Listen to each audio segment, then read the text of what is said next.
Assalamualaikum warahmatullahi wabarakatuh. Hai, aku Atalia. Aku akan menceritakan isi buku berjudul Rahasia Princess, kisah 10 putri cantik, pintar, baik hati, dan Islami. Buku ini ditulis oleh Kak Media Derni dan kawan-kawan yang diterbitkan oleh Gema Insani Press. Dengarkan cerita pertama berjudul Princess Safia, Bunga Keberuntungan oleh Yuli Nafa.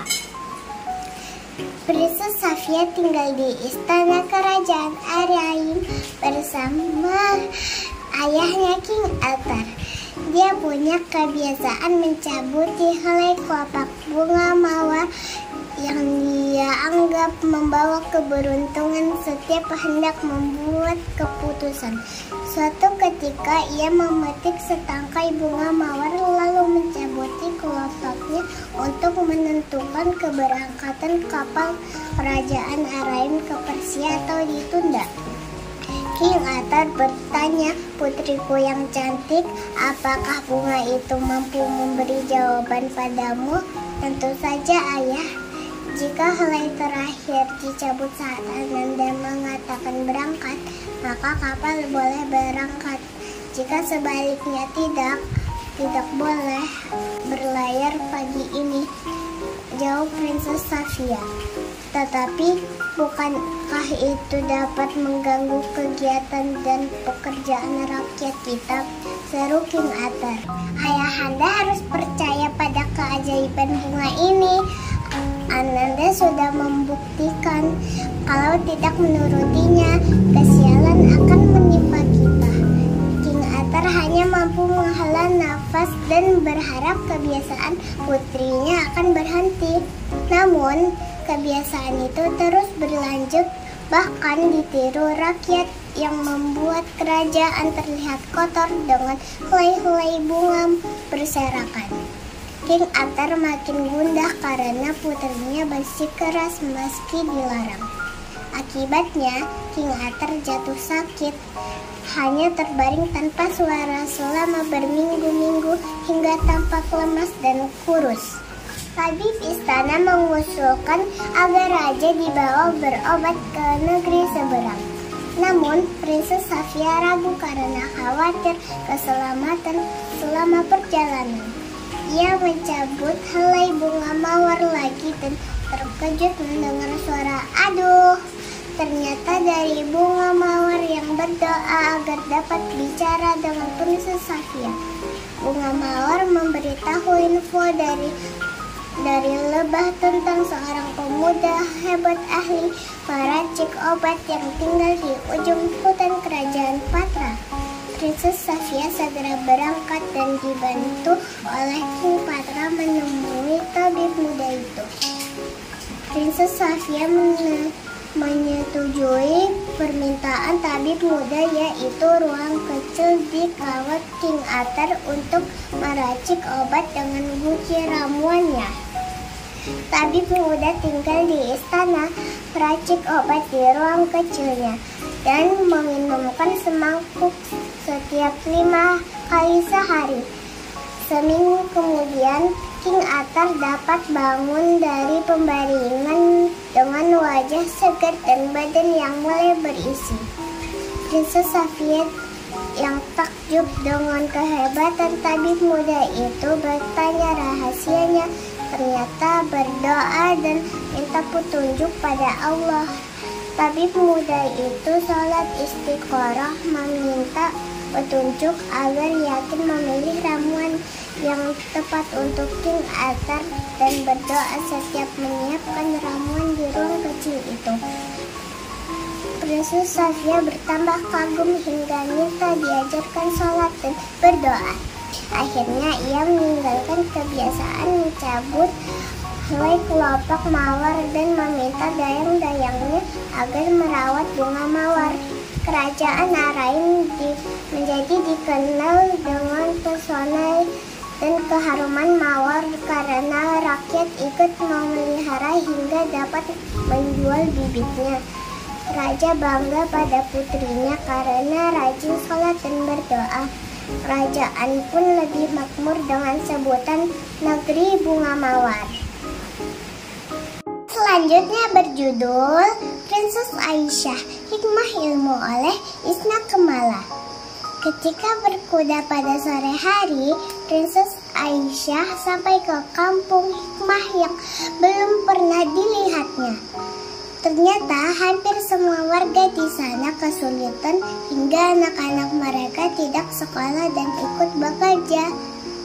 Princess Aisyah meminta izin kepada ayahanda Raja Sulaiman dan ibunda Ratu untuk diperbolehkan mengajar anak-anak di kampung hikmah. Dia mengajak putra-putri kerajaan Darussalam untuk bergiliran mengajar di pinggir sungai dengan pemandangan indah. Setahun kemudian, sudah banyak anak dan beberapa warga bisa membaca dan menulis. Salah seorang anak bernama Kulsum yang pertama kali dijumpai Princess Aisyah sudah dapat menjahit dan kini bekerja sebagai pembantu penjahit utama istana. Upahnya dapat digunakan membantu orang tua.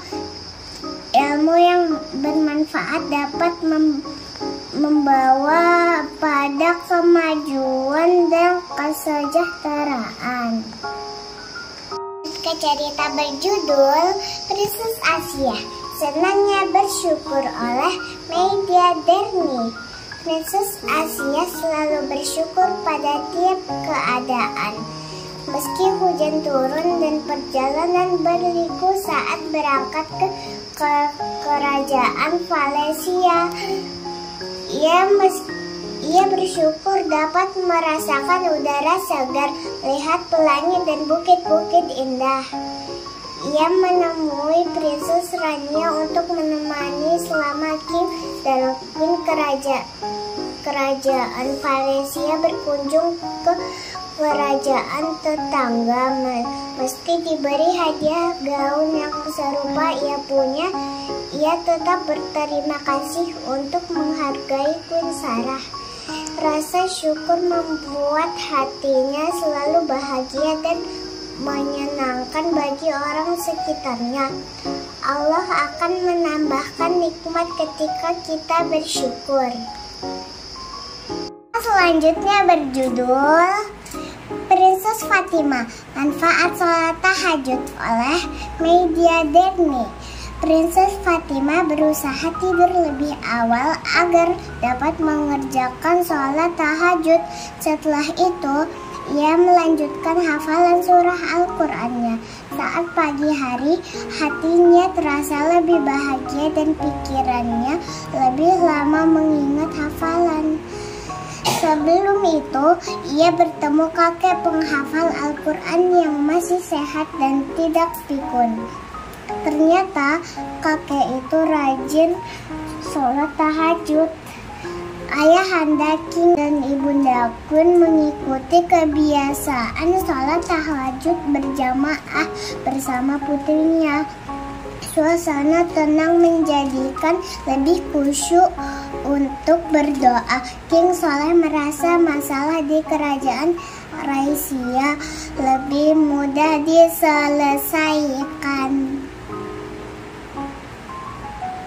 Lanjut ke cerita berikutnya dengan judul Princess Khadijah, Hadiah Princess oleh Media Derni. Princess Khadijah memberikan gaun-gaun indahnya untuk anak-anak di kerajaan Beautisia dan akan mengundang mereka pada pesta kerajaan. Ia merasa akan lebih bermanfaat dan dapat membahagiakan. Anak-anak datang ke pesta dengan bahagia dan memberikan hadiah terbaik untuk Princess Khadijah. Sepupunya, Princess Rosa, ikut menghadiri pesta, namun tampak kurang senang melihat rakyat menyayangi Princess Khadijah dan memberi banyak kado. Wajahnya cemberut sehingga ditakuti dan dijauhi anak-anak. Princess Khadijah mengajak sepupunya itu untuk tersenyum dan menyapa. Ternyata anak-anak senang dan mereka dapat bergembira bersama. Hadiah dapat menumbuhkan kasih sayang.